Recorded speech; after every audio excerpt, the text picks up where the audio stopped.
everyone, it's Minnie from Mini Cookies, and today we are diving into a skincare gem, which is Dr. Rashel Whitening Rice Facial. This isn't just a face mask, it's a scrub, mask, and wash all in one. So let's just open it.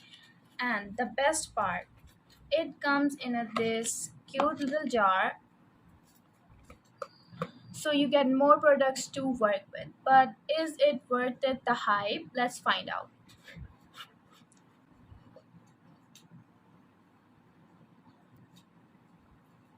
First of all, I'm going to tell you that what is Dr. Rachel Whitening Rice Facial. So, first point is whitening and brightening. Rice extract helps even out skin tone.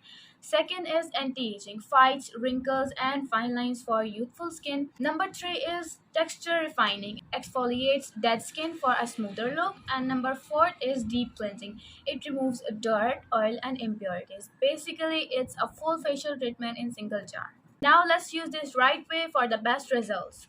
So I'm going to tell you how to use it correctly. First of all, obviously open the jar.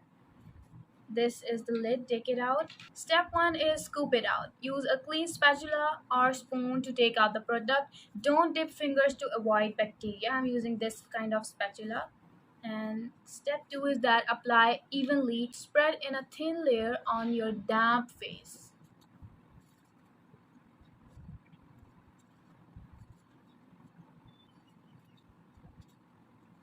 Now step 3 is that scrub it gently. Massage in circular motions for about 1 to 2 minutes evenly on all over your face.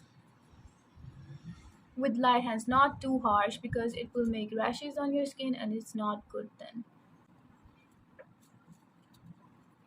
As a massage, I'm going to tell you its do's and don'ts.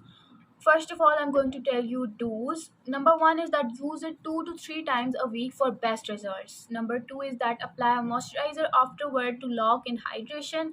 And third point is that wear sunscreen because exfoliation can make your skin sensitive. Now I'm going to tell you the don'ts. First of all, that don't overuse it. Daily exfoliation can be too harsh. Number 3 is that don't leave it on for too long. 10 minutes is the maximum. I have washed my face now. If you want a quick glow up, smoother skin, and deep cleansing, this jar might be your next skincare. Now I'm going to tell you its pros and cons as my honest thoughts that I felt after using this product. It's like multi-purpose. You can scrub, mask, and wash in one. Second is that it's gentle exfoliation, not too harsh on the skin. Third is that brightens instantly, gives a fresh glow after one use. Next is that nice and creamy texture, spreads smoothly without feeling sticky. Now I'm going to tell you its cons. It takes time to show long-term results. Number third is that it might not suit sensitive skin because it can cause mild tingling. I also have sensitive skin, but this product was not irritating for me, so it's better if you do a patch test first. So is this a skincare must-have or just another trendy product? Let's decide. If you want a quick glow up, smoother skin, and deep cleansing, this jar might be your next skincare bestie. But if you have super sensitive skin, do a patch test first, it's recommended. Alright, guys, that's my full review on Dr. Rachel Whitening Rice Facial. Have you tried it yet? Let me know your thoughts in the comments. Like, share, and subscribe. See you in the next video. Stay glowing, stay fabulous.